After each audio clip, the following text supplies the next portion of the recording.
Vamos esperar aí o ícone.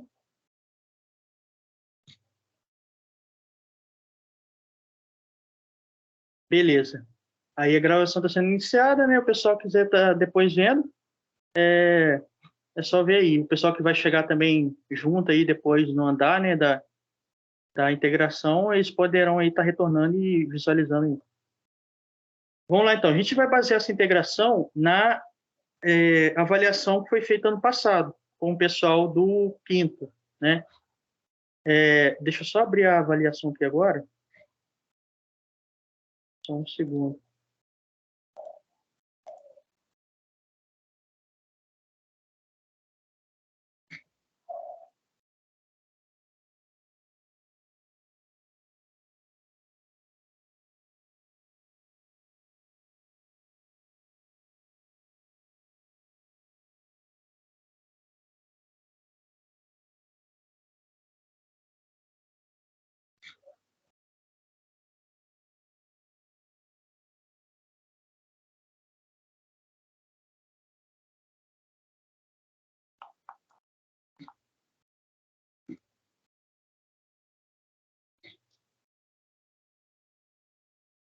Não sei se vocês estão visualizando aí. Vocês confirmem, por favor, se está dando para visualizar aí.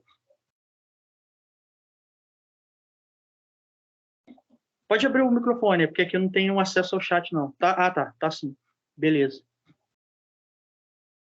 Bom, aqui a gente tem a prova, né? Falando um pouco aqui sobre desenvolvimento. Aí vem a primeira questão. A primeira questão é interessante que ela dá alguns dados. Assim, por mais que nessa questão desvie um pouco o foco, porque ela pergunta algumas coisas, lá embaixo tem uma questão que vai envolver o cálculo, então a gente tem que voltar nela. Então é sempre importante aqui nessa primeira questão saber com o que a gente está trabalhando, né? A princípio aí seria o carbonato de sódio, né? Na2CO3, fala um pouco da ser hidrolisado, solução alcalina, fala da questão de ser usado aí para acidez estomacal. Aí começa a dar dados numéricos, né? Que fala que a massa, né, de Na2CO3 utilizada e o volume que foi utilizado para fazer tal solução, preparação. E a molaridade aqui do ácido clorídrico, que nada mais é do que uma neutralização, né, do Na2CO3 com ácido clorídrico. Aí, de posse desses conhecimentos, vem uma primeira questão. A primeira questão aí diz por que devemos padronizar essa solução planejada de HCl quanto carbonato de cálcio. Vocês têm alguma ideia, assim? Quem quiser ir, pode abrir o áudio aí e falar um pouco sobre o que deve fazer essa padronização.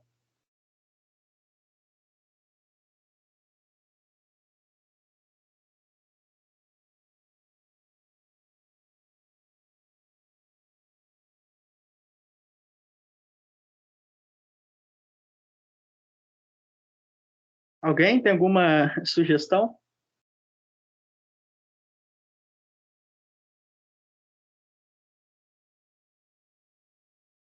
Nesse caso, pessoal, pode abrir o microfone aí e falar. Quem quiser falar alguma coisa. Pelo que entendeu. Por que vocês acham que a gente deve padronizar essa solução?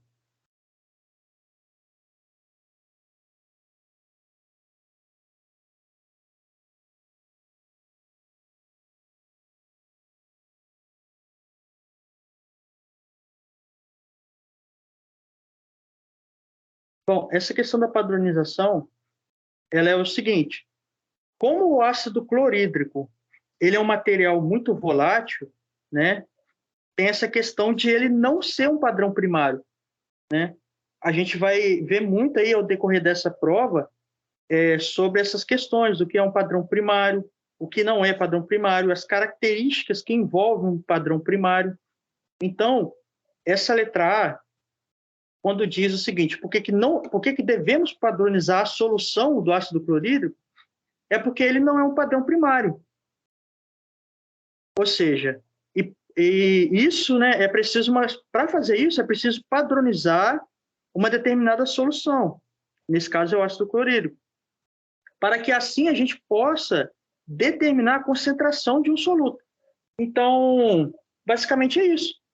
a gente não deve, a gente deve padronizar isso porque ele não é um padrão primário, né? Voltando lá, o ácido clorídrico, ele é o quê? Ele é volátil. Você abre a tampa lá quando você está no laboratório, ele logo volatiza, ele vai para o ambiente, né?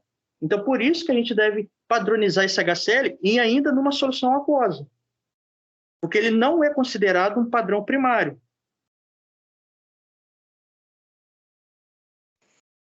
E ele não pode ser usado livremente assim para determinar a concentração de um soluto, porque ele vai se volatilizar. Então, é muito mais fácil você padronizar isso na solução aquosa, em água. Essa está tranquilo?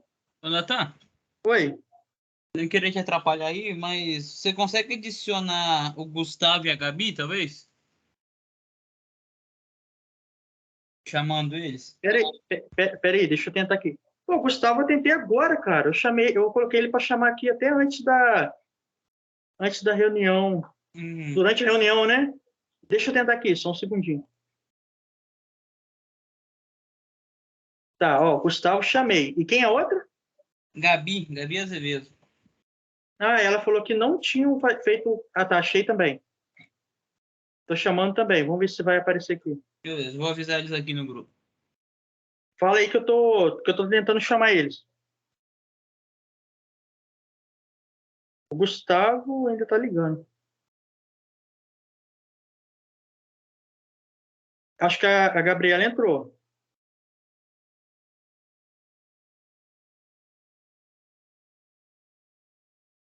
Ué, tá aparecendo aqui que ela tá indisponível, Felipe. Se você conseguir alertar ela lá, a Gabriela Azevedo. Toda hora que eu clico para chamar ela para ligação, aparece assim, indisponível.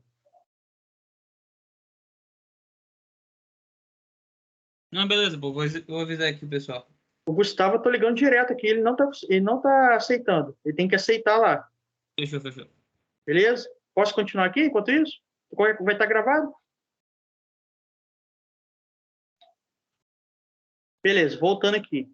Então, tá show essa primeira, né?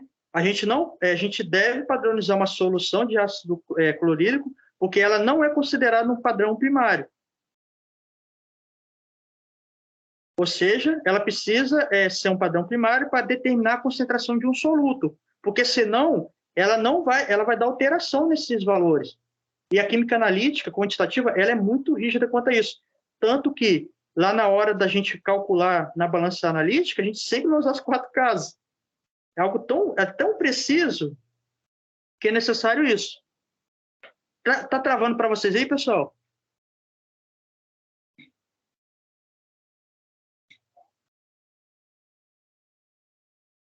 Tá travando aí? Ah, não, tranquilo. É porque eu esqueci de botar a prova de novo, mas beleza. Mas a letra A foi, né? A letra A, ela envolve isso. Fala que a gente precisa padronizar porque o ácido clorídrico em si não é um padrão primário, então a gente precisa padronizar. Tá. Pegando esse gancho, a letra B pergunta o seguinte: o que seria um padrão primário?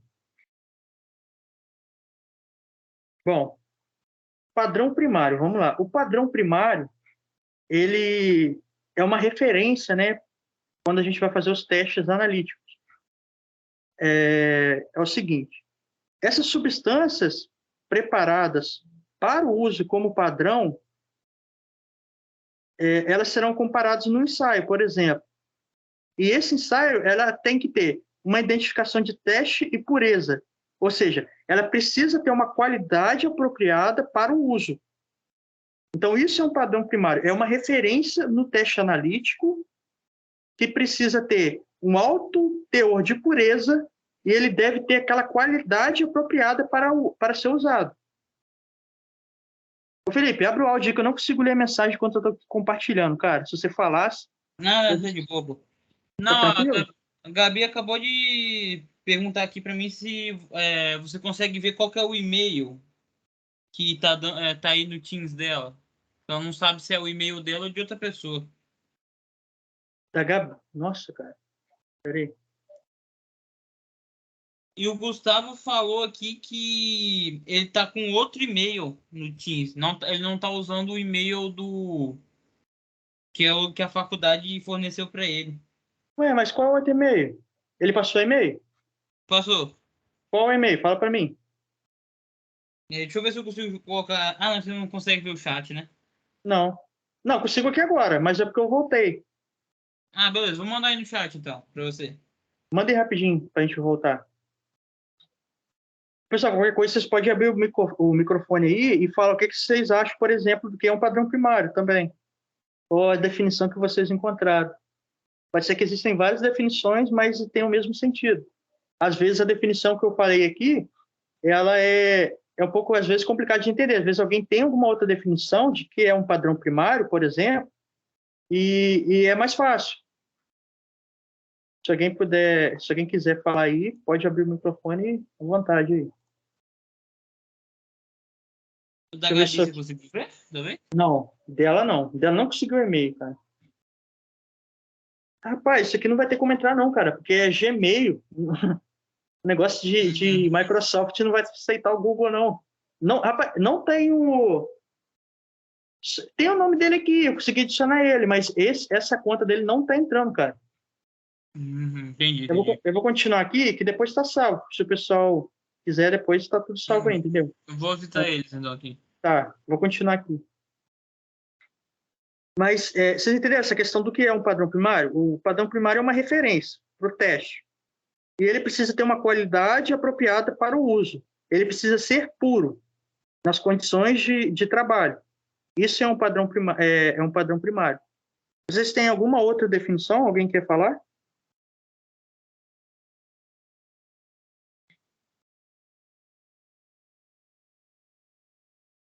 Então, eu vou continuando aqui. A letra C. A letra C diz o seguinte: no laboratório costuma-se utilizar água deionizada depositada em barrilhetes. Barrilhete é aquele. É tipo um tanque que tem lá no laboratório de analítica azul, onde o pessoal pega água e bota naquela motolia, né, naquele potinho que a gente usa lá nos testes. Aquilo lá é um barrilhete. E ele é utilizado aí para preparar as soluções aquosas. Aí a dúvida é a seguinte, né? Que cuidados devem ser tomados para a gente estar utilizando essa água no preparo das soluções? Bom, a gente viu na aula passada de química analítica que o Otoniel ferveu a água, né? Aquela água que foi fervida, ela foi retirada do barrilete.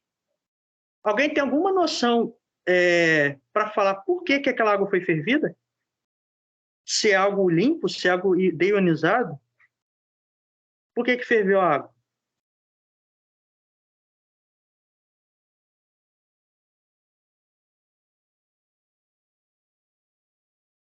Você pode falar também, Felipe. É rapidinho que eu tô resolvendo ainda com o pessoal aqui que. Mas qualquer coisa eu falo se o pessoal não souber aí. Beleza. Alguém pode falar aí? Alguém tem alguma noção por que aquela água ela foi fervida? Se é uma água deionizada, ou seja, água limpa, livre de... Livre entre aspas, né?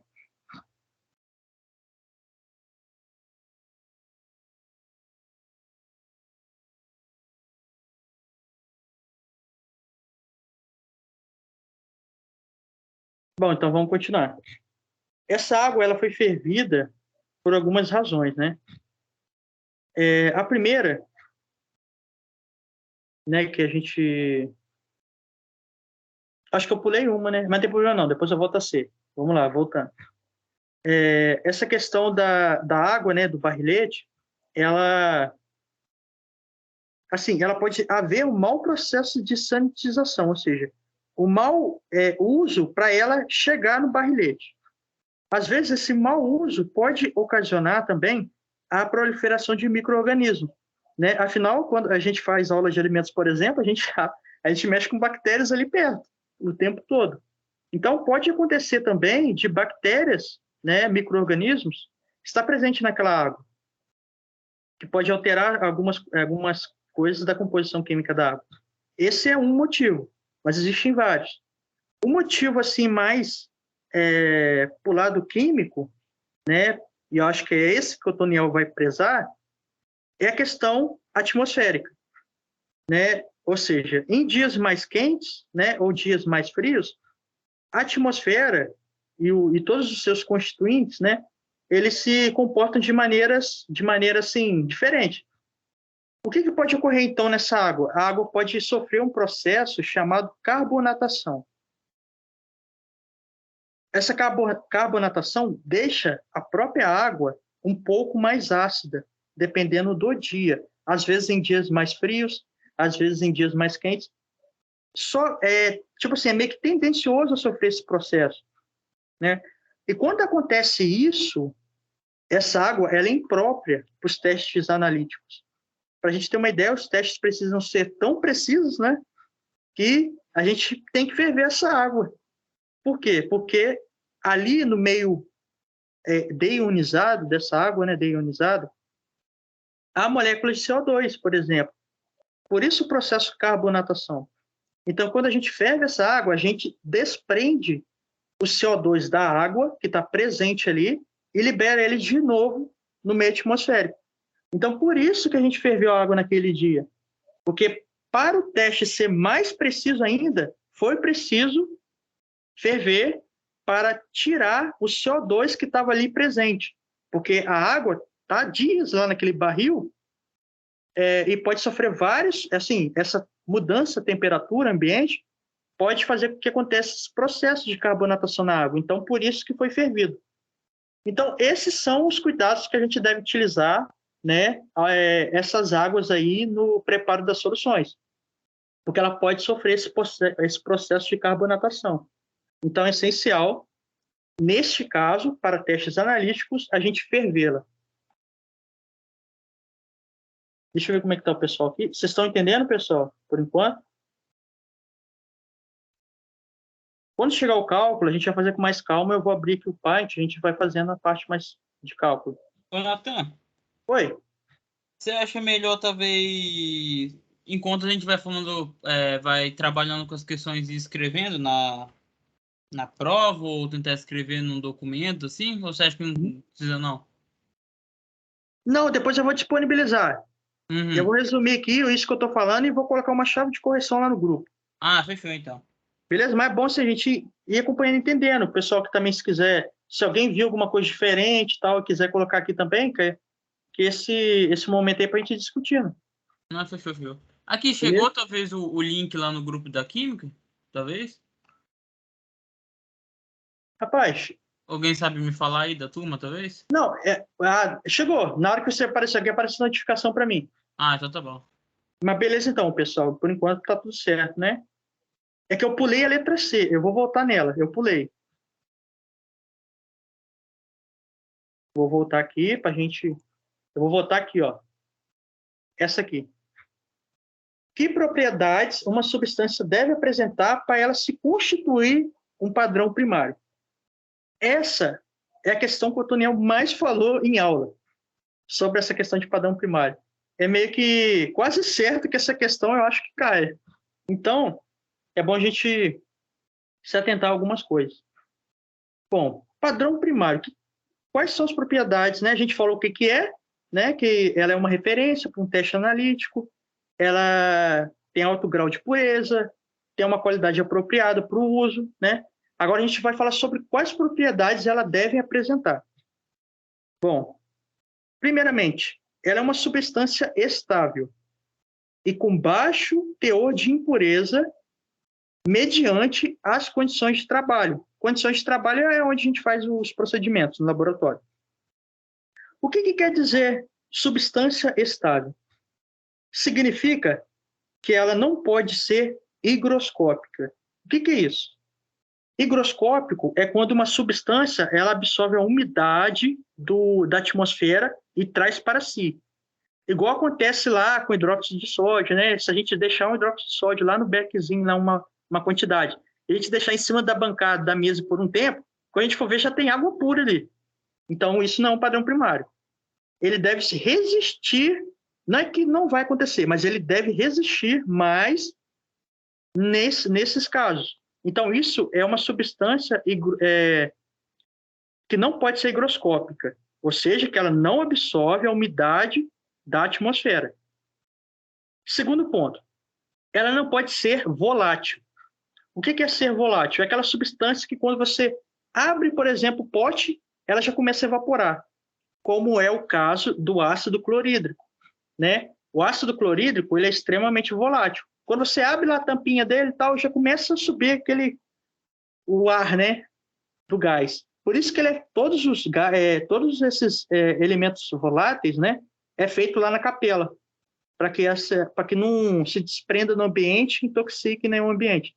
Então, por isso que é utilizado lá na capela. Isso é ser volátil. Terceiro ponto, ela não pode ser eflorescente. O que significa isso? Eflorescente é quando a substância ela é sensível à luz. Quando ela é sensível à luz, ela muda a sua propriedade e começa a se comportar de maneira diferente.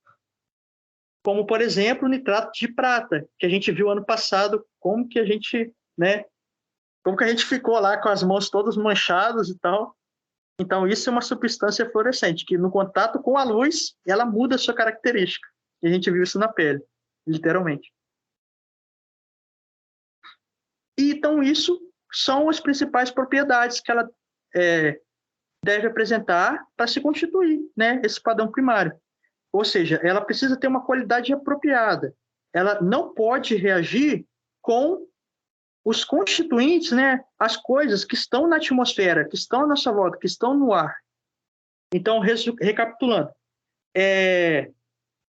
ela não deve ser higroscópica, ou seja, ela não deve absorver a umidade da atmosfera, ela não pode ser volátil, ou seja, ela não pode evaporar com facilidade, e ela não pode ser eflorescente, que aí diz questão a absorver a luz e mudar a propriedade. Então, essas são as características que farão dela um padrão primário. Tranquilo?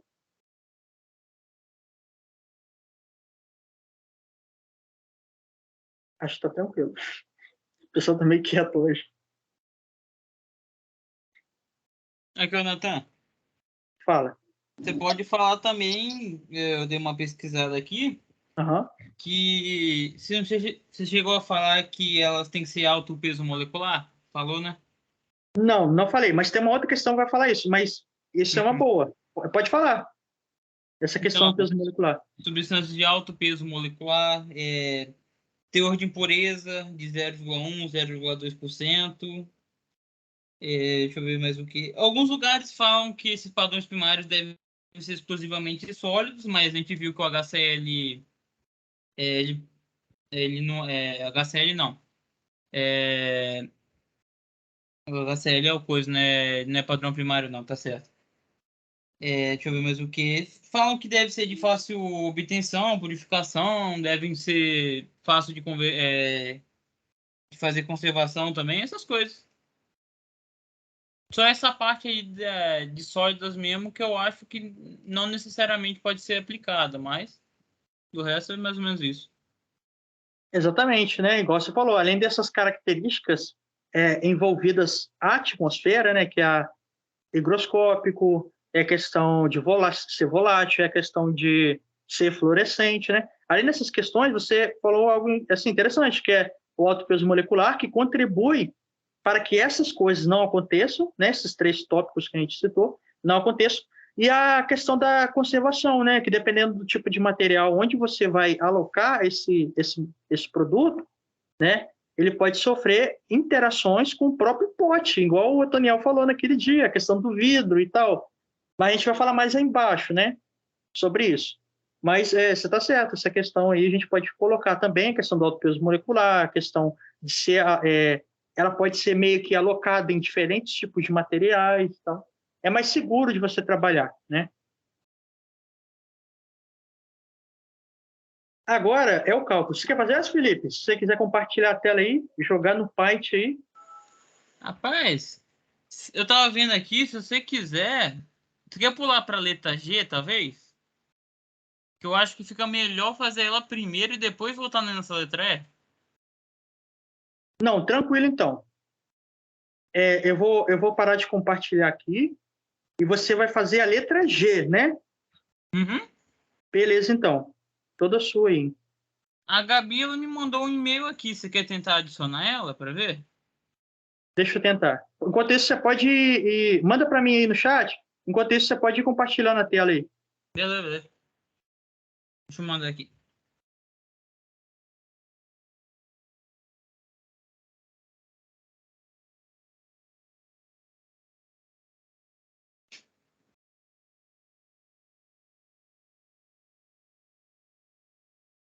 Aqui é o Natan.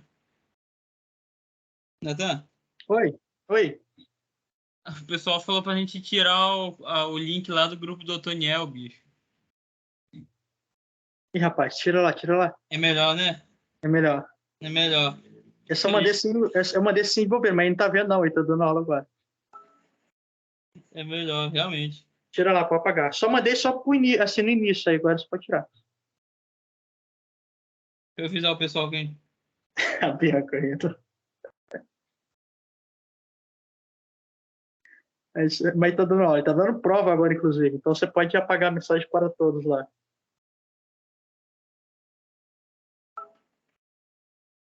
Deixa eu compartilhar minha tela aqui. Vai lá. Essa questão é interessante, hein? Quase que tem uma pegadinha nela, hein? Aqui. Deixa eu abrir aqui.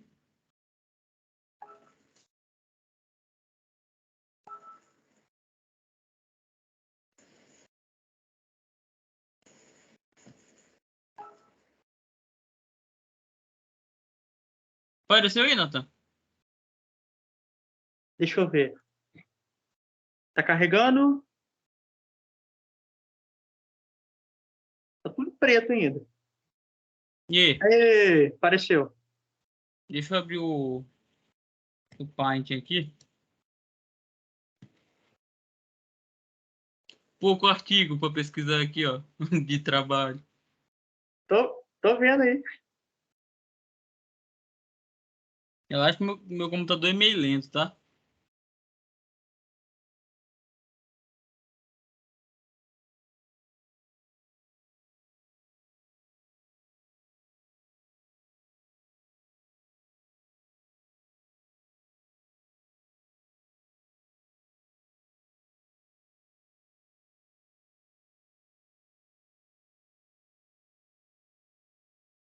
Abriu aí, Nathan?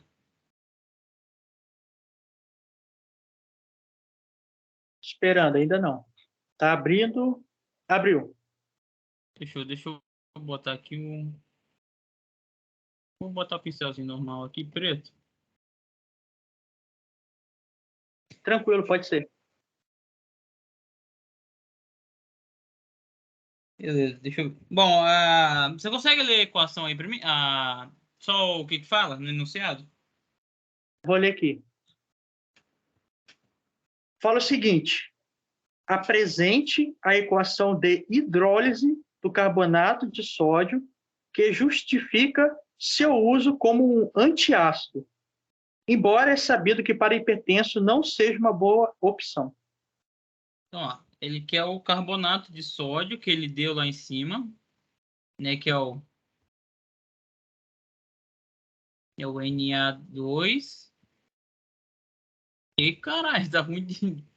É que eu não sei escrever muito bem no Paint, não. Na2CO3, né? Isso.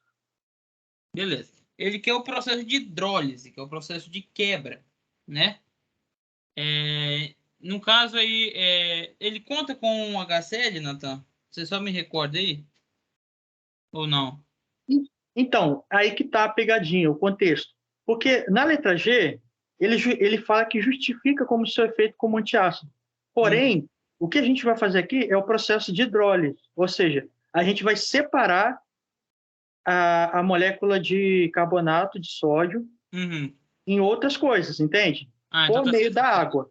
Não é questão de Na2CO3 mais HCl, não. Ele quer Uhum. só a hidrólise do É só carbonato. hidrólise, né?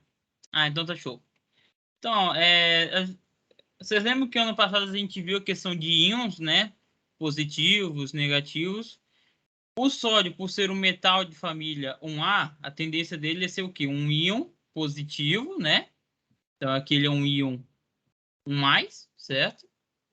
E esse cara aqui, que é o CO3, ele é um ânion, ele é um cara de caráter ácido. Então a tendência dele é ser o quê? 1-, né? No caso aqui vai ficar 2+, aqui vai ficar... Mas isso aqui não vem ao caso. Você só tem que lembrar que o sódio, por ser família 1A, 1+, o CO, por ser um cara, uma metal, né? Só uma metal tem a caráter de formar ânions, né? Ou seja, tem carga negativa. O processo de hidrólise é basicamente o quê? Você quebrar, né, essa molécula e você vai separar. Aqui você tem o quê? A liberação de um íon de sódio, certo? E e a molécula de CO3, certo? Que é um gás. Só que o que acontece nesse caso? Um oxigênio desse cara aqui, nesse processo de hidrólise, vai vir para cá. Então, esse aqui deixa de ser CO3, passa de ser CO2. Então, aqui eu tenho um óxido, né? Um óxido de sódio, e aqui o CO2, certo? Por que ele é utilizado como antiácido? Primeiro, porque esse cara aqui, como ele é um metal, como eu já disse anteriormente, ele tem caráter básico. Enfim, tem caráter... Vou botar aqui. Sim, tem caráter básico. Então, esse cara aqui, quando ele entra, por exemplo, em contato com um H2O, por exemplo, que é água, ele vai formar uma base, que é essa base aqui, ó. NaOH. Essa base aqui, ela consegue neutralizar o ácido que a gente tem lá no nosso estômago. Então, por isso que o carbonato de sódio, ele é utilizado nesse processo de hidrólise para poder ajudar nessa parte antiácida, né, no controle ácido do nosso estômago. E além disso, ele libera um gás aqui. Esse CO2 aqui é um gás volátil, então ele tende a se dissipar. Ele não é um gás que vai ter caráter ácido. Então é basicamente isso. Não sei se ficou meio embolado, qualquer coisa, só fala aí que eu tento repetir de novo.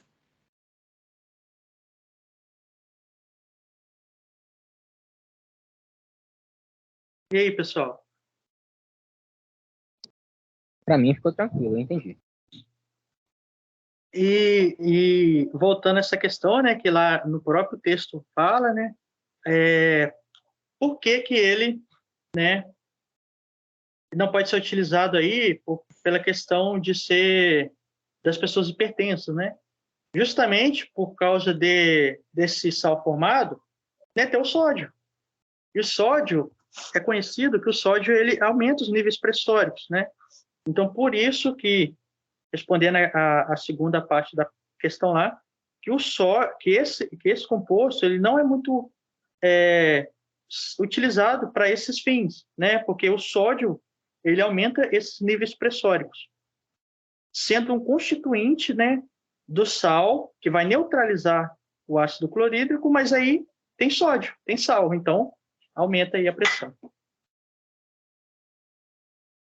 E tanto que no caso é mais utilizado o bicarbonato, né, Nathan?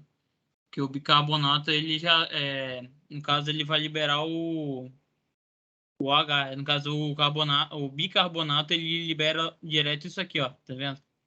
Então ele não libera logo um sal, ele libera uma base. Passar para a próxima? Vamos para a próxima aí. Muito bom. Vai fazer aqui pelo Python mesmo? No caso, a gente vai voltar, né, agora na questão. A gente fez a G. A gente vai voltar na questão do cálculo aí, né, da real concentração. Pode fazer no Python mesmo. Beleza. Letra E agora, hein?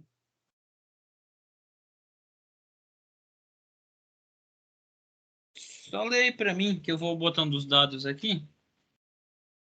Beleza. Ah, não, pera que eu acho que eu anotei aqui também, né? Mas pode ir lendo para o pessoal ir acompanhando também, se você quiser. Isso, eu vou lendo aqui. Bom, a letra E, ela pergunta o seguinte.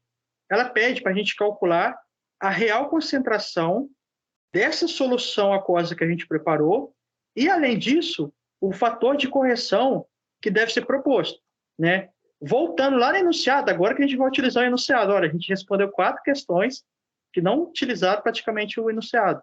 Agora vem o enunciado falando o seguinte. Fala aí que o carbonato de sódio é um sal que ao ser hidrolisado, forma aí uma solução alcalina, como a gente observou aí nessa questão da letra G. Aí, por conta dessas características, costuma ser utilizado para aliviar, né, a acidez estomacal. Em sua composição, esse composto ele neutraliza o HCl, que é o ácido clorídrico, tendo também como uma das suas aplicações o preparo e padronização de soluções.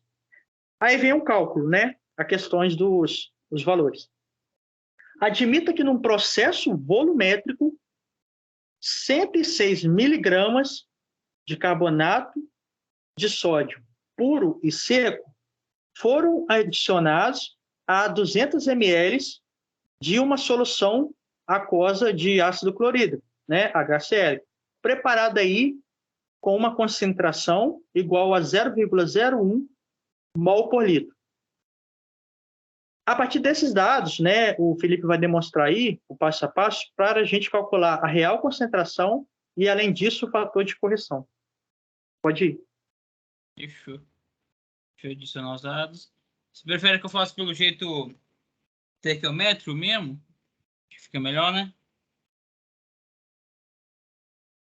Fazendo a... Pode fazer do jeito que traz, assim, se você vê que traz uma facilidade o processo e, ao mesmo tempo, está certa a questão, pode fazer do jeito mais fácil de entendimento.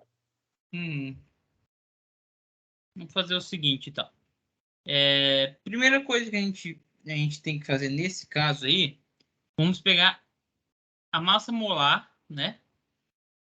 Vou pegar aqui a massa molar do HCl. HCl. Se a gente for olhar lá na tabelinha, ela dá 35,5, Nathan? Deixa eu confirmar para você, eu creio que é isso sim.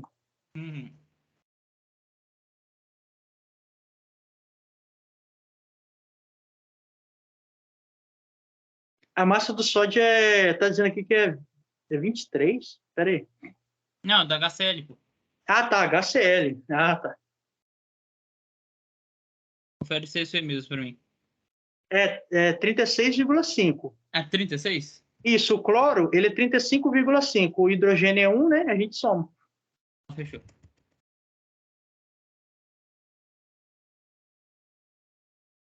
(36,5). Beleza. Então a gente... Só um minutinho que eu vou ali tomar água, qualquer coisa, mas eu tô aqui, tá? Só Fechou. volto daqui um minutinho. Eu vou adiantando enquanto isso. Então tá. Primeira coisa que a gente fez foi achar né, a massa molar do HCl, que é a solução que a gente está fazendo segundo o enunciado. Primeira coisa que a gente tem que entender. Esse cara aqui, esses 36,5 gramas aqui, eles equivalem a 1 mol de HCl. Né? Deixa eu só colocar aqui. Eles equivalem a 1 mol de HCl.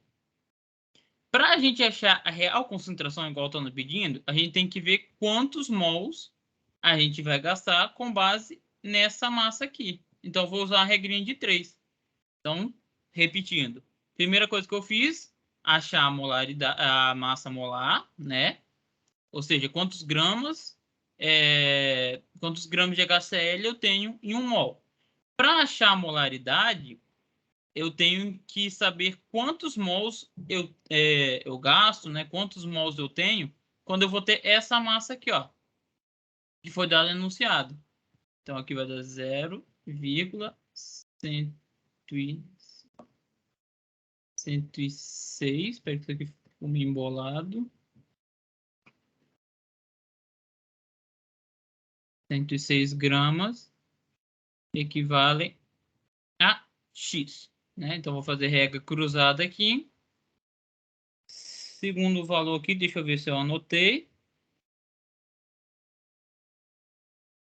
Vai dar 0,002 mol por litro. 2 mol. Beleza. Descobri, então, quantos mols eu tenho dentro da massa que eu utilizei durante a padronização da minha solução. O que eu vou fazer agora? Eu vou jogar na fórmula, na forma de molaridade. A fórmula da molaridade é o seguinte. Molaridade, né, é igual a massa, né? A massa em... Quer dizer, a massa não, minto. O número de mols, né? Que foi esse aqui que a gente achou, dividido pelo volume que a gente tem. Então, a molaridade vai ser igual a 0,002 mols dividido pelo meu volume. O meu volume que ele deu é 200 ml. Só que como a molaridade é mols por litro, então eu tenho que transformar. Então, no caso, 200 ml, como é para litro, eu divido por 1000. Então, eu ando 3 casinhas. Então, 1, 2, 3. Então, vai parar aqui fora. Então, eu tenho 0,2 litros. Ou seja, a gente descobriu que a molaridade real é 0,01. Essa é a molaridade real. Essa aqui, que foi, por incrível que pareça, foi a mesma coisa que a molaridade desejada. E agora é só fazer o fator de correção, né? O fator de correção, basicamente, é a molaridade real, ou seja, é o valor que a gente vai achar depois de calcular quantos mols eu tenho dentro da minha massa, quantos mols eu uso dentro da minha massa, e dividir pelo volume da minha solução. Então, essa é a real, dividida pela molaridade padronizada. Padronizada não. A molaridade que é rotulada, ou seja, foi a molaridade que ele me deu lá no enunciado. Então, vou só botar um Dzinho aqui, que é Dzinho não, um R, que é de rotulada. Então, o fator de correção, ele vai ser, então, 0,01 dividido por 0,01. Fator de correção vai ser igual a 1. Lembrando que o fator de correção ele deve ficar entre 0 e 1. Quanto mais próximo de 1, mais a sua solução está mais adequada é a sua solução.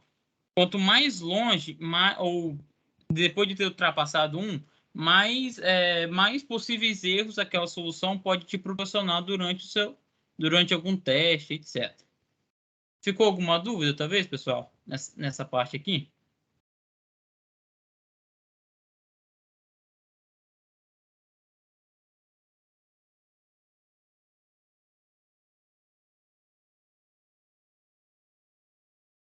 Natan, tá me ouvindo? Acabou?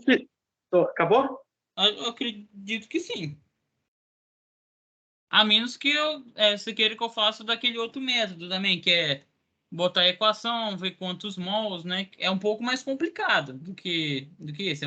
Não é complicado, é mais chatinho de fazer. Não, dessa forma, eu acho que aí vai do pessoal, né? Mas eu acho que essa forma ela é mais clara e objetiva que eu consegui visualizar aí.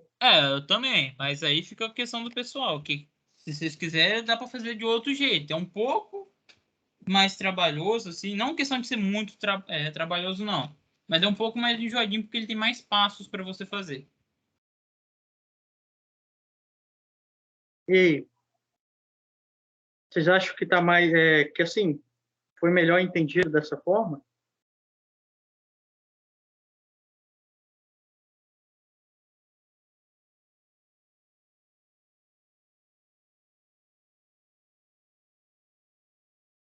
Tem alguma resposta aí que eu não consigo acessar o chat, não.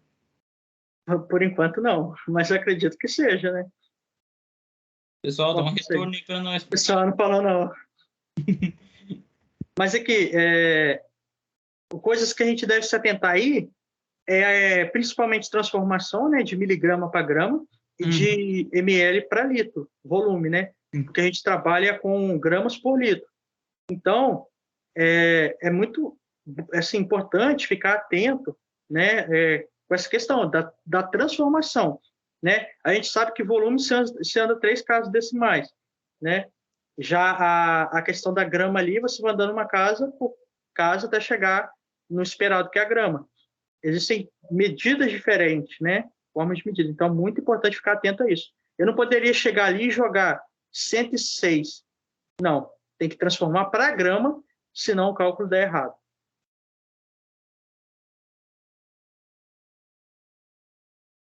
Beleza, então. O Pri aqui respondeu que está tranquilo. Então, beleza.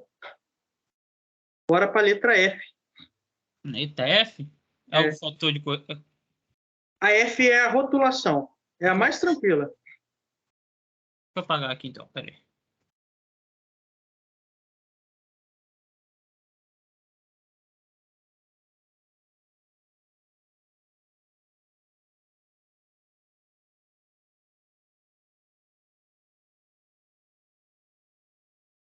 Se acaso o pessoal quiser, depois que o pessoal assistiu a aula, eu e o Natan a gente faz do outro jeito, né, Natan? Fazendo a equação química, né? Vendo, comparando quanto mol de cada um vai ser gastado, entendeu? Caso o pessoal queira, né? A gente faz depois. Se precisar, a gente faz outra integração. Fechou. E a última parte é do rótulo? Isso, a letra F aí, se eu não me engano, é a última.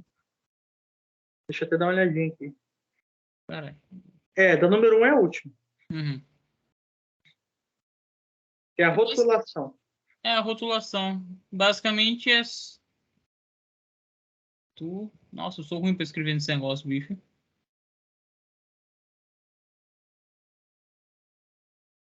A rotulação. Se não me engano, basicamente a rotulação é o mais simples que tem, não é? Porque basicamente é só colocar a concentração, né? Então, a concentração que você achou, naquele caso que a gente viu aqui, qual foi a concentração que a gente achou? A concentração real foi 0,001, né? O fator de correção que a gente calculou também aquela hora, que é 1. Aí, a data, nome da pessoa que fez, no caso. Mas o que, Natan, que tem que colocar, que eu não lembro de cabeça? O local, né? Onde foi feito o procedimento e como a indicação. Local de procedimento, então, no caso, laboratório, qual que é o último? A indicação. E também o que vai ser o formulário. O que a gente está trabalhando? Se eu não me engano, foi o ácido clorídrico, né? No caso é o ácido clorídrico. Então, você vai Então, botar... isso. Então, lá no formulário do soluto é HCl, né? Que é o ácido clorídrico. Vai aparecer, acho que não me engano, assim, Exatamente assim. explicar a fórmula da solução, aí vai aplicar assim. Tem que lá escrever depois também. Solução de aquosa de ácido clorídrico, né? Que é para você identificar. Isso. Chegou alguma pergunta aí no Teams, talvez? Chegou. A Laís perguntou se sempre a massa rotulada vai ser 0,1. No caso, a concentração, no caso? No caso, a concentração rotulada no caso, ela varia. Vai variar do problema. Então, por exemplo, quando a gente estava lá no laboratório, a gente fez aquela solução de bifitalato de potássio. Que a concentração rotulada que a gente botou era de 0,5. Ou seja, a concentração rotulada é o que você acha que está ali, basicamente. A real é o valor correto, entendeu? Por assim dizer. Então, rotulada é o valor que você acredita, né, que você fez. Deu lá. Fiz uma solução de 0,1 mol. Então, essa é a rotulada. Aí você for lá, padronizou, descobri que a sua concentração real, na verdade, é 0,2 mols. Então, a real é 0,2. A rotulada foi aquela que você produziu, que você achou que seria. Exatamente. E esses dados, né, a gente, especificamente neste rótulo, a gente fez na questão anterior, que foi quando o Felipe achou lá a questão da concentração. Ele pegou essa concentração Sim. que ele achou lá na letra E e trouxe pro rótulo, para a etiqueta lá que você vai estar colando no produto lá, na embalagem. Ô, Natan, você me dá uma licença rapidinho que eu só tenho que entregar a chave aqui pra minha irmã. Eu tô voltando. Beleza. Enquanto isso, eu vou falando sobre a parte da indicação, né? Deixa eu pegar. Geralmente, beleza. Geralmente, o ácido clorídrico, ele é utilizado na fabricação de produtos de limpeza. Então, pode estar colocando isso na indicação. Quando você vê lá, indicação da solução, para que aquele produto que você produziu ele é indicado? Aí ele pode ser indicado, assim, através de pesquisa, né? Para fabricação de produtos de limpeza, que é o ácido clorídrico, da questão de fórmulas farmacêuticas, né? E até em alimentos e em processo siderúrgico também pode ser utilizado o ácido clorídrico. Basicamente, a indicação da solução é para que ela vai ser usada, né? Aí vem aí a questão depois, o que está dizendo o formulário do soluto, né? É o que a gente trabalhou, que é o ácido clorídrico, logo HCl, solução aquosa de ácido clorídrico. A concentração aí o Felipe achou, né? Através da questão anterior, da letra E, foi 0,01, ou se não me engano, 0,001. O laboratorista é o seu nome, né? Que você vai estar colocando lá. E logo em seguida o local. Por exemplo, a gente trabalhou lá no laboratório, é Cachoeiro de Itapemirim, ou você fez isso na sua cidade, aí você tem que botar o nome da sua cidade. O fator de correção é 1, né? Foi dito ali. E logo em seguida a data, que é a data que você fez o procedimento. É basicamente o que a gente fez na aula. Teve uma aula que a gente fez essa rotulação, lá com a nossa solução de hidróxido de sódio, né? A gente usou lá hidróxido de sódio. E ele colou aquele papelzinho lá no rótulo. Basicamente isso, essa letra F.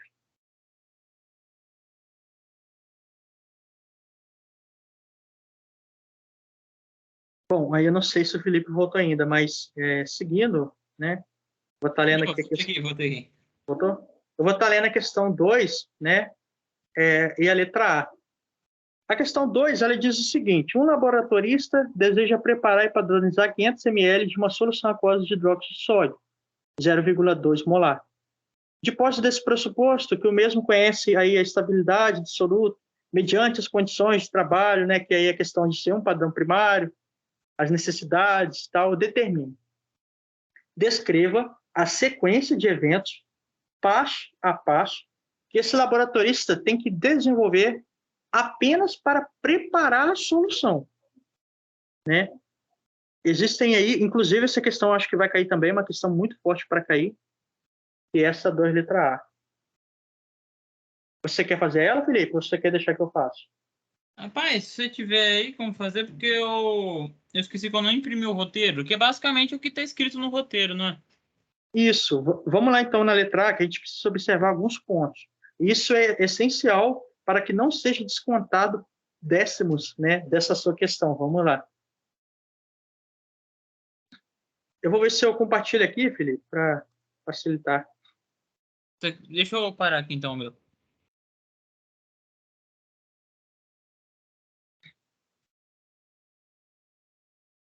Deixa Aí. eu ver.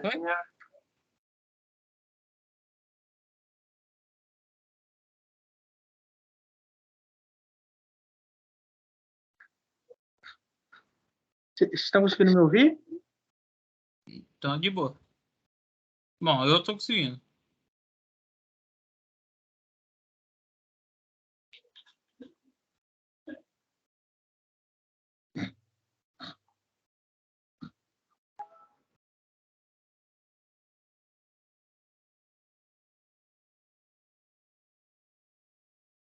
O pessoal tá desesperado no negócio lá do grupo do Daniel. Vocês estão conseguindo me ouvir? Eu tô vendo. Ah, tá, não, tranquilo. Também tem um susto aqui, sumiu do nada e voltou. Mas vamos lá então. Deixa eu abrir bandeja. Então, essa questão, eu vou precisar usar o Paint um pouquinho também, que ela envolve, por mais que a gente não queira, né? A questão do preparo da solução envolve cálculo. Eu vou abrir a área de trabalho, janela. Não sei se está aparecendo para vocês aí.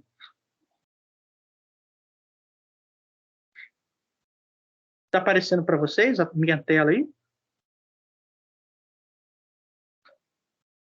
Ah, apareceu ainda não, tá? Deixa eu abrir aqui de novo.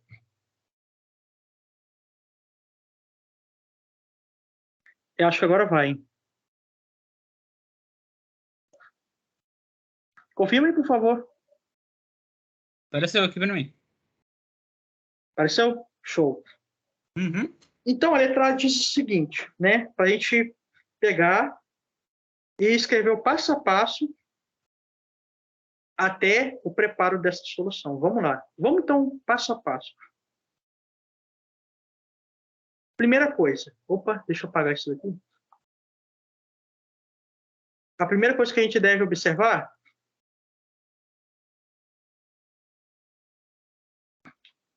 conhecer a massa. Deixa eu aumentar isso também. Necessária para o procedimento.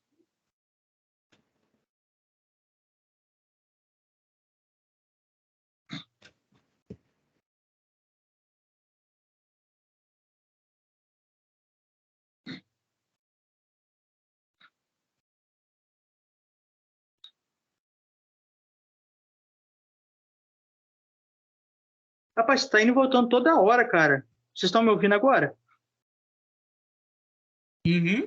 Estamos ouvindo. Estranho. Mas beleza. O primeiro passo que a gente deve fazer é conhecer a massa necessária para o procedimento. Como que a gente faz isso? Lá, o enunciado deu falou algumas coisas, né? O que fala aí mesmo, o Felipe? Fala da massa, fala do volume, né? Isso. O volume é 500 ml, não é? Isso, 500. Beleza, o volume de 500 ml, a gente vai padronizar o quê? Hidróxido de sódio. A massa molar do hidróxido de sódio é 40 gramas por mol.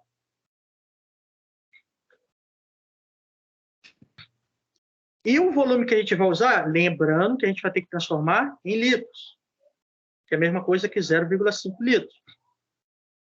Beleza, logo a gente já pode jogar direto na fórmula. Que fórmula é essa? Massa. A massa que eu quero saber é igual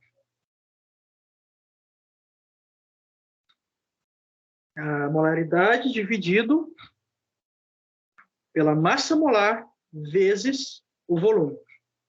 Essa é a fórmula que a gente vai estar utilizando para descobrir qual é a massa necessária para me começar o procedimento.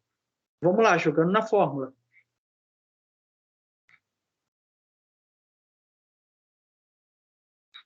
Aqui ele me dá o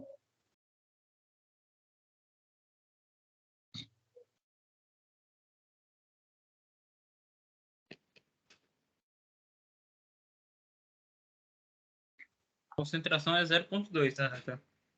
Ah, você botou é ali. que tá falhando, voltou. Que a concentração, no caso, ele seria 0,2. Cara, tá voltando e indo toda hora, mas vocês estão conseguindo ver, né? Uhum, sim. Não, tranquilo então. Voltando. Aí, o que é esse M? M é essa massa que eu descobri lá, que eu joguei na tabela periódica, né? Eu vi lá que o sódio é 35, né? O oxigênio ali era, se eu não me engano, 16, o hidrogênio é 1 e tal. Aí a gente jogando nessa fórmula deu a massa molar total do NaOH, que é 40. Dividido... Não, no caso, o que eu tenho que descobrir é a massa. Dividido pela massa... Isso, a massa molar é 40. Vezes o volume que ele me deu também. O volume aí era 500 ml, que eu já converti em litros, que dá 0,5. Essa brincadeira aqui dá um total de 4 gramas. essa é a fórmula que eu vou utilizar para mim encontrar esse valor. Então, eu preciso de 4 gramas de NaOH. Quando eu resolvo esse cálculo aqui, dá esse valor total. Lembrando que a tabela periódica será permitida lá, né? Isso se ele não der os valores lá na hora da prova. Bom, eu descobri a massa necessária para mim fazer o procedimento, né? Seguindo, o segundo ponto é a gente ligar a balança. A balança, ela precisa estar ligada, né, e estável. Ou seja, ela não pode ter erros analíticos, porque ali é tipo assim, a gente vai pesar 4 gramas, então qualquer erro ali pode ser fatal no procedimento. Então, a balança ela deve estar ligada, previamente ligada, né, e estável. O que acontece? É necessário levar essa minha amostra de 4 gramas para a balança, mas a gente não vai botar ela em cima da balança, né? É necessário utilizar beckers. O primeiro becker, eu vou pegar o NaOH daquele pote maior, porque eu não posso levar o pote direto, né? A gente vai pegar uma alíquota e a gente vai botar lá dentro do becker. Beleza, colocou. A gente vai levar, né, esse becker que está com essa alíquota e vai colocar no outro becker que está lá na balança. Lembrando que o becker que está lá na balança deve ser tarado, né? A gente deve botar o becker lá na balança e tarar ela, porque senão vai pesar o becker. E a gente vai levar com outro becker essa alíquota de NaOH, que a gente vai tirar de um becker e passar para outro, pesando. Até atingir o valor de 4 gramas. Então, o primeiro passo, o segundo passo é esse. A gente liga a balança, deixa ela estável, a gente usa 2 becker, em um a gente vai colocar a alíquota de 4 gramas e no outro a gente vai botar lá na balança e vai tarar, e em seguida a gente vai transferir o hidróxido de sódio que está no meu becker 1 lá para o becker 2 que está na balança até dar 4 gramas, que é o valor que a gente achou no cálculo. Beleza. Logo em seguida, a gente precisa fazer o seguinte. Precisa de um balão volumétrico. Esse balão volumétrico, ele precisa ser de 500 ml, porque o texto lá fala que a gente vai usar o quê? 500 ml. O que acontece? A gente vai colocar um pouco de água no balão volumétrico, essa água deionizada, né? Para melhor dissolução do soluto quando ele chegar lá dentro do balão. Então, a gente bota um pouquinho de água no balão e depois, com o becker que está com a minha amostra já pesada de 4 gramas, eu vou fazer o quê? A lavagem daquele becker e transferir ele para o balão. Fazer isso 3 vezes, no mínimo. Então, eu vou lavar o becker, que está lá com a minha amostra já pesada, transferir para o balão. Lavar de novo, transferir. Lavar de novo, transferir. Pode ser transferido aí com o funil, né? Funilzinho, ou com o bastãozinho lá que a gente pode passar também. Mas é essencial essas lavagens. Por quê? Para que não fique resíduo nem no becker e nem no bastão que a gente que utilizou para transferir ou para o funil. A gente tem que lavar até conseguir o máximo de soluto ser transferido todo para o balão. Depois que a gente faz essas lavagens, o que acontece? Para melhor homogeneação, a gente dá tipo que uma sacudida, né? Para ajudar a homogeneizar ali o balão que já está com a minha solução. Eu já lavei, já fiz várias vezes, já está tudo no balão já. Aí o que acontece em seguida? Eu vou completar com água.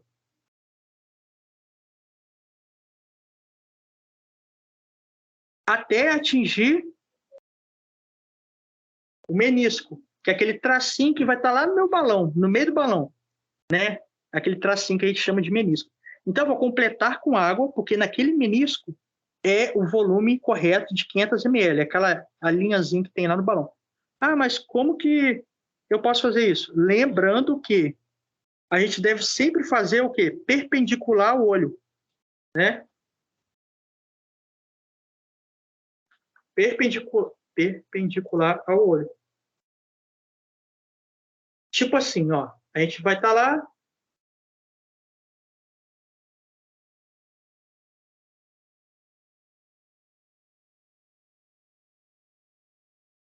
e o balão ele deve ficar aqui, né, tal. O balão tá muito bom, não. Mas aqui tá a linha do menisco. Sempre a gente vai observar aqui no céu reto, mas é sempre perpendicular, na mesma reta. A gente vai olhar sempre na mesma reta, né? E identificar aí se está até completar o menisco. Lembrando que tem que ter muito cuidado, porque o menisco, a linha dele, ele faz isso aqui, ó, uma parábola. E o que vale, a linha está aqui, né? Não é o que atinge aqui, mas é o que atinge a parte de baixo. Lembrando sempre isso, tem que ser perpendicular. Logo após completar esse processo de você fazer minuciosamente, olhando perpendicular, a gente vai fazer o processo de agitação da minha solução por supinação. O que é isso? Supinação do braço. É você fazer o que ele mostrou lá. Tipo, você está fazendo, pega o supino e fazendo, malhando o braço. É daquele mesmo sentido. Então, a gente chama isso de supinação do braço. Quer dizer, supinação do antebraço. Que é aquele movimento que você está aqui com o braço e com a amostra aqui na sua mão, com o balãozinho. E você pegar e fazer esse movimento de supinar para cima e voltando. Igual está malhando no supino. Então, por que você faz isso? Para homogeneizar melhor e tornar a solução mais assim, homogeneizada, né? Com o soluto ali todo dissolvido. Então, essa é a parte final do preparo da solução. Então, basicamente, seria isso. Alguém tem uma dúvida em relação a isso, em algum processo desse que eu falei? Talvez a parte mais chata seja você fazer o cálculo. Você saber quanto que você vai pesar na balança. Alguém aí tem alguma dúvida? Lembrando que esse processo, se a gente for escrever, vai dar umas 20, 30 linhas, mais ou menos.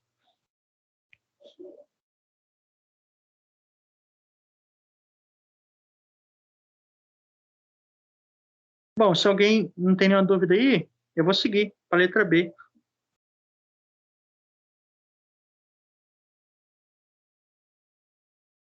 Vamos lá, então, a letra B. A letra B diz o seguinte: no que diz respeito ao momento da medida lá, né, da massa do soluto, nas condições de trabalho de um laboratório didático, como da nossa instituição de ensino, que cuidados devem ser tomados para minimizar os erros que acontecem? Vamos voltar lá. Como que a gente pode minimizar tais erros? Primeira coisa, é sempre importante a gente planejar a ação que a gente vai desenvolver. Como que a gente vai fazer isso? Bom, a gente vai selecionar os materiais que vão ser trabalhados de forma antecipada ao procedimento, né? A gente vai lá no laboratório, separa cada coisa lá, os beckers, os solutos que vão ser utilizados, né? A gente pegar, no caso, água deionizada, a gente também separar. Então, a primeira coisa é a organização. E sempre planejar. Segundo ponto, conferir se a balança analítica ela está em funcionamento e estável, que a balança é o auge ali quando a gente vai fazer todo tipo de cálculo de concentração. A balança ela tem que estar ligada antecipadamente e ela tem que estar estável. Ou seja, ela não pode chegar lá e eu não estar pesando nada e ela está 0,1, 0,2, 0,3, 0,4, 0,5 e aumentando do nada. Então, o segundo ponto aí é a balança estar estável, para a gente minimizar erros de cálculos, que é muito importante. Lembrar sempre, o terceiro ponto, ainda na balança, a questão de lembrar de tarar a balança com o Becker. Né? Às vezes a gente pode ter, sei lá, a gente pode esquecer e tal. Então, é sempre a gente levar o Becker e tarar a balança, né? Para a gente minimizar erros. Outra coisa, um quarto ponto. Somente após tudo isso que a gente fazer, o frasco onde está o hidróxido de sódio, né, que está sendo trabalhado aí na questão, só depois disso que ele deve ser aberto. Por quê? Voltando lá, lembrando que ele é higroscópico, ele absorve a umidade da atmosfera.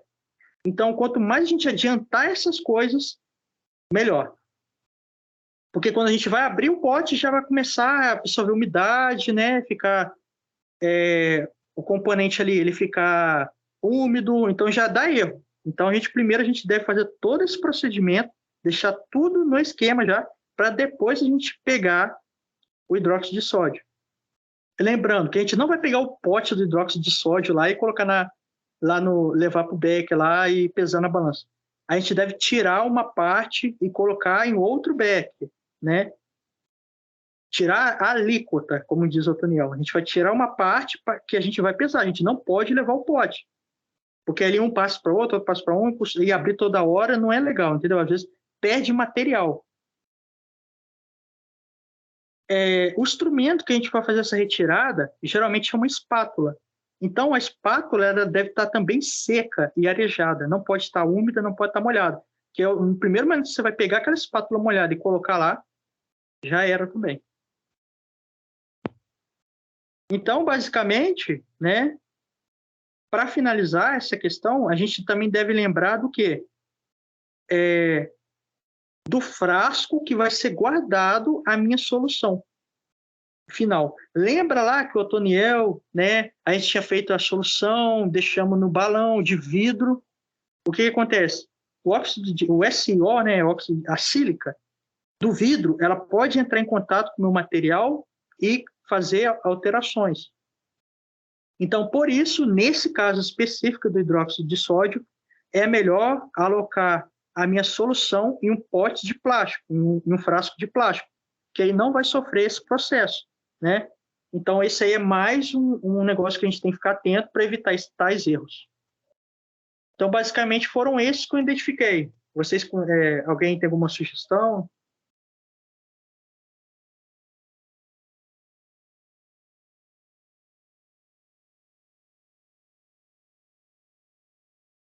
Bom, se ninguém tiver aí, vou só recapitulando, um resumão rapidão. A gente deve primeiro organizar as coisas no laboratório, a gente deve ligar a balança antecipadamente, né? A gente deve levar o becker lá e tarar a balança, lembrar de tarar. Só depois que a gente fazer todo esse processo, a gente vai abrir o pote lá de hidróxido de sódio e não vai pegar no pote, vai transferir ele para um outro becker, né? A espátula que eu vou tirar de um becker e botar lá na balança, ela tem que ser seca e arejada, não pode estar molhada, senão vai alterar também.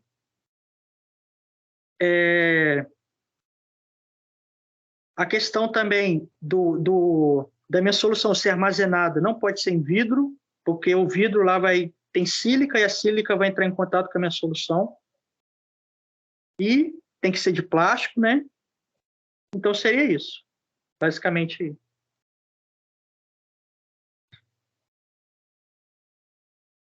Ô Felipe, você está aí ainda?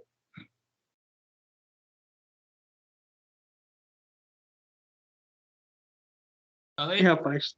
Ah, tá aí. Cortou um pouquinho. Você quer fazer essa aí? Você?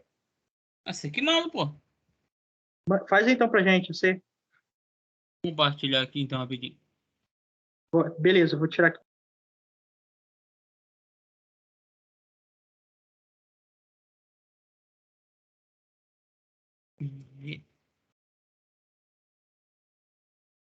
Tá aparecendo aí? Tá sim, tranquilo. Show. Então tá, deixa eu pegar aqui. Então, sabendo que o hidróxido de sódio não constitui um padrão primário, mediante as condições de trabalho do laboratório, e de sua natureza química, o laboratorista titulou contra o padrão primário bifitalato de potássio, usando o indicador de fenolftaleína para indicar a curva potenciométrica da viragem. O que acontece é o escoar 9,5 ml de solução preparada contra 0,2042 gramas, né? ou 20,42 gramas de padrão primário. De posse desses dados, determine a real concentração da solução preparada. Então, a primeira coisa a fazer é retirar os dados, né? Então, ele quer a molaridade, né? A real concentração, né? É o que ele quer. Ele me deu a massa do meu soluto, certo? A massa do soluto, que é do bifitalato de sódio, que é 0,2042 gramas. Já está em gramas, então não precisa transformar. E o volume, que é de 9,5 ml. Então, ele está em ml, eu tenho que transformar para litro. E aí, então, é só andar 3 casas ou dividir por 1000, né? Que aí vai dar 0,0095, né? 95 litros. Beleza. Tá. Primeira coisa que a gente tem que fazer, igual a gente viu lá no outro exemplo, é ver quantos mols do bifitalato, né, que é o meu padrão primário, eu utilizei na padronização da solução. Como é que eu faço isso? Primeira coisa, pegar massa molar do bifitalato. Eu não sei se o Otoniel ele vai disponibilizar para nós. No caso, eu e Natan, a gente achou na internet. Mas caso ele não dê na atividade, no caso, vocês vão ter que pegar cada elemento que constitui a molécula e ir olhando na tabela periódica. Então, ô Natan, tem como você me falar aí qual é a, a fórmula química? É K, Tem sim, só um minutinho. Você pode fazer direto, é K, H, H, C8, C8, H4, H4, O4. O4. Então, beleza. Então, caso ele não dê, né, diretamente a massa molar, vocês vão lá, então, vão pegar o cálcio não, o potássio. Ele aparece uma vez. Então, vocês vão lá na tabela, vão pegar a massa molar do potássio, né? Vão multiplicar por uma vez, que é a quantidade de vezes que ele aparece. Depois, vão lá no carbono. Então, vamos lá. Ele apareceu 8 vezes, então 8 vezes a massa molar. Enfim, no caso, ela dá... A gente já tem um resultado aqui, que vai ser 204,22, né, Natan? 204 Exatamente. gramas. Beleza. Descobri, então, a massa molar do bifitalato, né? Que é o meu padrão primário. Então, a gente vai usar aquela mesma regrinha. Esses 204,22 gramas correspondem a 1 mol, meu padrão primário.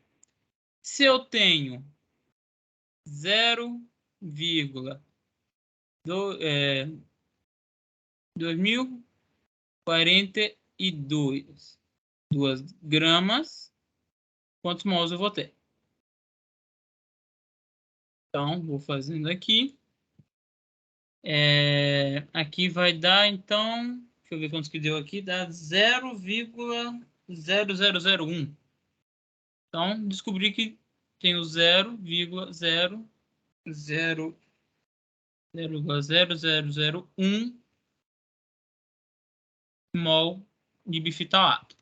Beleza, descobri o número de mols do meu padrão primário. Vou jogar na fórmula. A fórmula é número de mols, 0,0001 dividido pelo volume que a gente fez aqui, que é em litros, né? que é 0,0095. Essa molaridade aqui vai dar, então, um total de... Deixa eu ver aqui. Deu quantos aí mesmo, Natan? Dá 0, eu esqueci de anotar. Qual a 0,010? molaridade? É, 0,010, é isso mesmo? Deixa eu confirmar aqui.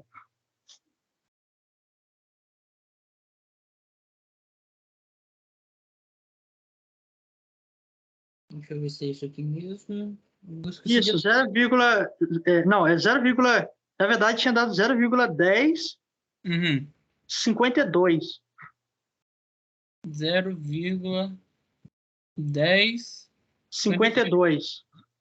52. Beleza, então essa aqui é a nossa real molaridade. Ele não pede fator de correção, então a gente não precisa pegar.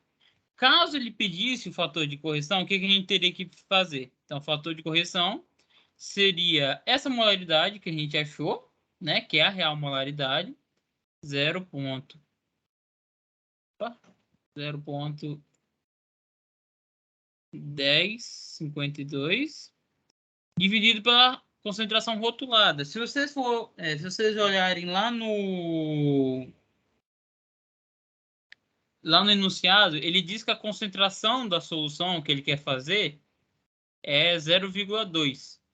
Essa é a concentração que ele quer produzir. Então, o fator de correção vai dar... Deixa eu fazer a conta aqui rapidinho. 0,32 vai dar 0,526, vamos botar basicamente assim. Aí, no caso, essa solução ela teria que passar por outro processo, porque ela está muito abaixo, né? O certo seria ela ficar mais próximo de 1.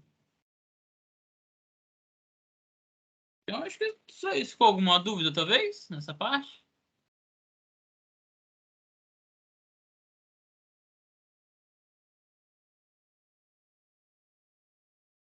Ô, Felipe. Fala, Nanda. Não, sou eu, Brianco. Ah, Brian. Aqui na fórmula ali que você jogou é 0,001 sobre 0,095. É isso. Ficou Não meio tá ruim. faltando um zero ali, não? Na hora não, que você é aqui, ó. resolve? É aqui, ó. É um zerinho Na hora aqui. que você resolve? Aonde você fala? No resultado, pô. 0,0001 dividido por 0,095, o meu aqui deu outro resultado.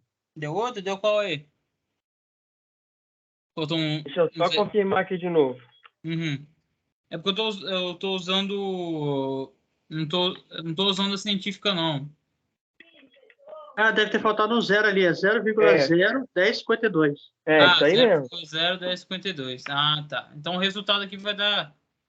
Então, deixa eu fazer aqui de novo. Então vai dar 0,01052 dividido por 0,2.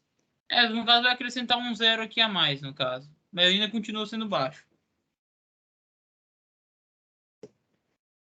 Eu acho que é isso. Ficou alguma dúvida, talvez?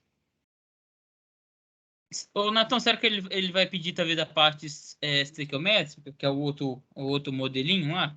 Acho que não, né? Então, eu creio que não, mas assim, quando a gente faz essa questão, por exemplo, se eu não me engano, ela pergunta.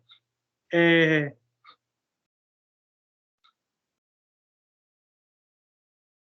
eu ver aqui. Uhum. Tá. Está perguntando a real concentração da solução preparada, né? O que a gente está preparando? A gente está preparando, deixa eu ver.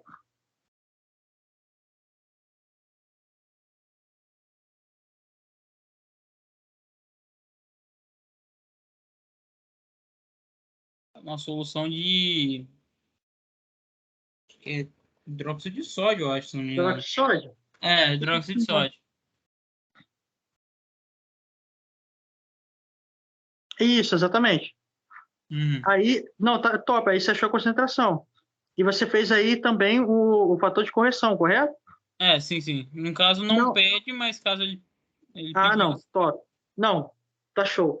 Quando você falou aí sobre a questão da gente colocar os dados estequiométricos, né? Uhum. Quando a gente faz esse tipo de questão, é bom por quê? Para que a gente conheça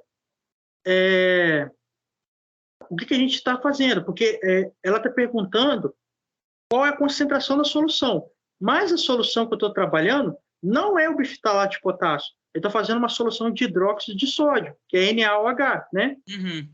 Só que, quando eu faço essa questão, ela me obriga a fazer a parte estequiométrica, porque eu tenho que ver, sabe o quê? Eu tenho que ver quanto de mol de um tá para mol de outro. Um molde ou outro, sim. Pode colocar, então, NaOH. Porque ele não está me perguntando, né, qual é a concentração do bifitalato de potássio. Ele está me perguntando a concentração do hidróxido de sódio, né? Uhum. E o bifitalato aí, ele é utilizado como um indicador para saber qual é a minha concentração de NaOH. Quando você joga na fórmula, ele vai criar aí um sal duplo, né, que é o É o fitalato de sódio e potássio, que é o NaK, N? N? que é sódio, NaK, Tá? C8, C8, H4. H4. Isso. E junto disso aí vai também formar moléculas de água.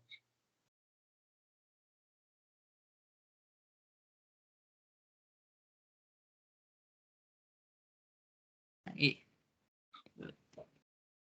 Basicamente, se a gente for parar para olhar, essa equação que a gente fez aqui é a mesma leitura dessa.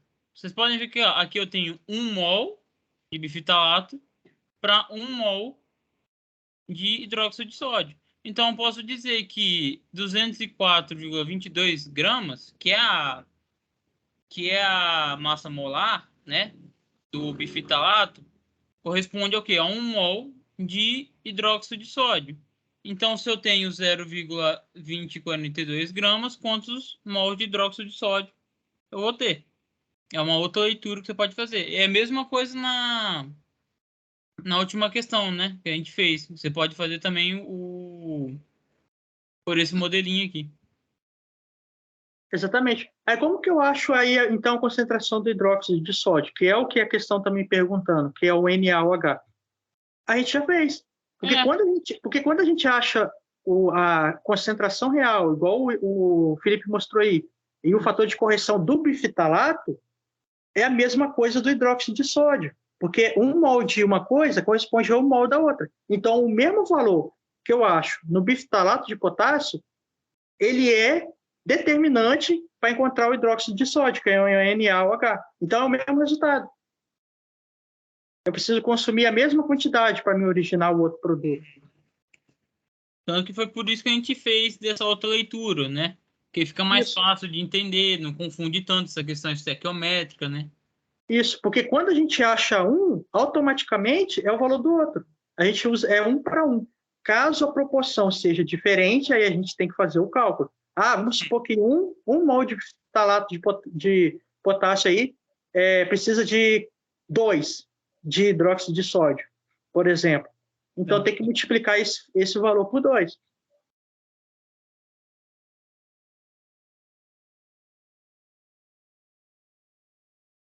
É igual na outra questão também. Na outra questão, se não me engano, ele fala também que eu acho que é o carbonato de sódio com HCl, né? Ele vai gerar dois e dois, não é? Acho que se não me engano é isso. Isso, isso. Então é isso mesmo. Duas moléculas de carbonato de sódio consomem duas moléculas de HCl. Então eu posso fazer direto assim, né? Não preciso fazer aquele cálculo estequiométrico, né? Então acho que só falta agora o quê? Mais duas, Nathan? É, só as duas responder aí. Qualquer coisa eu vou anotando aqui, ou Você quer que eu faça ou... Pode fazer. Só deixa eu apagar aqui, pegar a questão.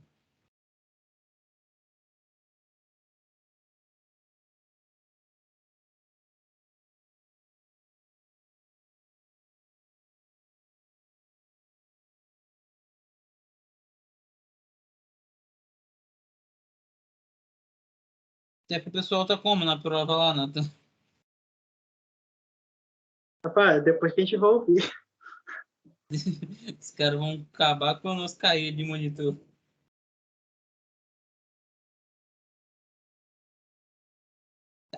Vamos lá. Nós estamos na letra E, né? Não sei. Isso, é porque também acho que na prova tá bem estranho, porque a prova, na verdade, pulou a D, né, na verdade. Aí a letra E que você... E o pior que eu tava olhando aqui, a letra E e a letra F basicamente falam a mesma coisa, né? É isso aí mesmo. Realmente. Cara, já falei isso daqui umas 300 vezes, cara. Caraca. Basicamente, a letra E e a letra F, pessoal, fala que, basicamente, em condições químicas e físicas, o bifitalato de potássio, ele apresenta para ser considerado um padrão primário. Se ele é um padrão primário, a gente tem que lembrar daquilo que o Nathan falou. Primeiro, ele tem que ser higroscópico.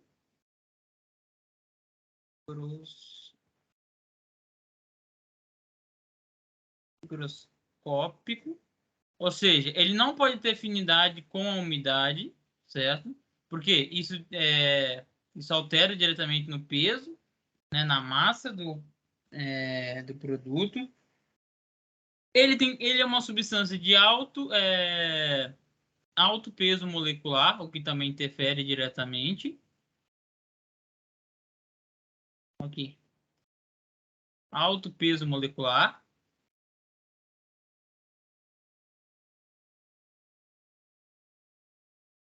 Eu não sei escrever mais. Aí, agora. Alto peso molecular.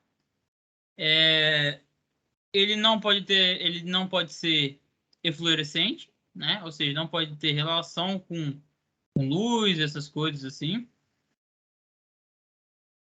Fluorescente, outra característica dele. Ele não tem associação com o CO2 da atmosfera, então ele não tem. Fora outros quesitos que a gente já viu, alto peso, baixa, baixo teor de impurezas, né? É uma substância fácil de você conseguir, porque ele é um sal, né? Então é fácil de você produzir, é fácil de você conservar, essas coisas. Basicamente isso basicamente isso.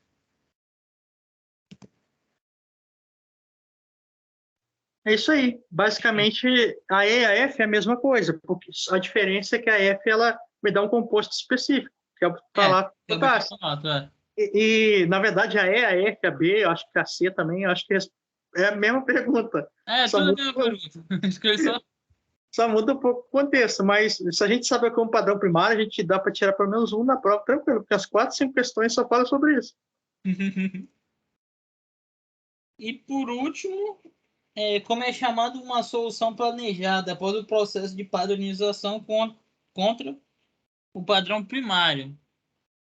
Pelo que eu achei, essa é o processo. Eu também não sabia, tá ligado? Eu achava que era solução real, alguma coisa do tipo. Essa está de graça. Né? Mas pelo que eu pesquisei aqui, é solução padrão, né? Ou é outra? Exatamente. É, solução É isso padrão. mesmo. Essa aí tá de graça. Quando ele fala lá que a, a solução ela tem que ter um processo de padronização, é uma solução padrão. Então, basicamente, essa é a resposta, solução padrão. Essa aí tá de graça.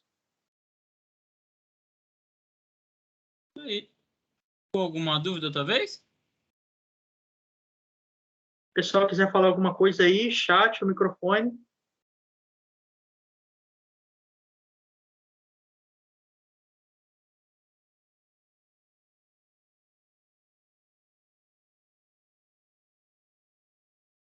Bom, acho que não, né? Isso. Mas beleza. Vou fazer o seguinte. A F você falou? Qual é? Acabou, Nathan. Não, não, que a Laís perguntou um negócio. Laís, a F e a G, ela é quase a mesma pergunta. Ela pergunta sobre os padrões de como que deve ser, né, o padrão primário, como que o que o bifitalato precisa apresentar para ser um padrão primário. É a mesma coisa. É a mesma coisa.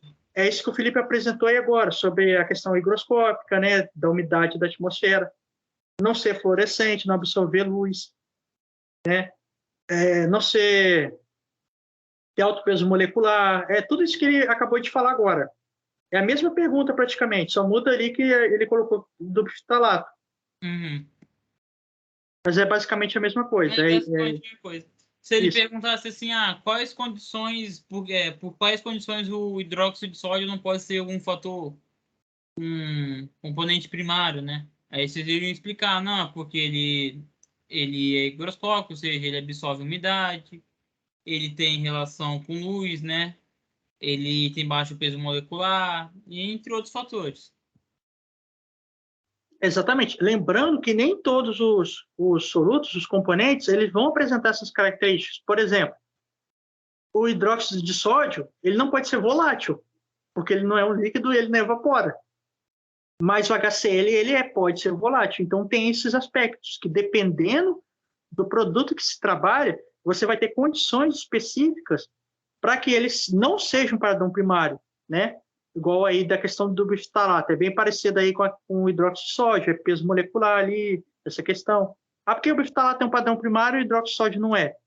Bom, o hidróxido de sódio, ele tem baixo peso molecular, o bifitalato ele tem alto peso, o hidróxido de sódio, ele é higroscópico, ele absorve a umidade da atmosfera, o bifitalato não absorve, tem essa questão da luz, né, também, que ele absorve a questão da luz, o bifitalato não absorve. Só não posso falar volátil, porque ele não volatiliza. Isso é mais para líquidos, né, que tem baixo ponto de ebulição. Todo líquido volátil ele tem um baixo ponto de ebulição. Por exemplo, o ponto de ebulição da água é 100 graus Celsius. Vamos supor que, sei lá, o HCl é 30, por exemplo. Ele tem um baixo ponto de ebulição, de fervura, né? Que ele evapora. Então, seria isso. Então, cada substância aí tem uma propriedade específica. Mas o que a gente trabalhou aqui é basicamente o que ele vem trabalhando nessas questões, hidróxido de sódio, ácido clorídrico, né? São o que ele vem trabalhando com a gente. Então, basicamente é isso. Bom, acho que eu vou estar encerrando, finalizando a gravação aqui, mas antes eu vou falar que eu vou deixar lá no grupo da turma uma chave de correção que a gente fez, no máximo até amanhã. Até amanhã. Eu vou estar colocando essa chave de correção com o que a gente falou aqui.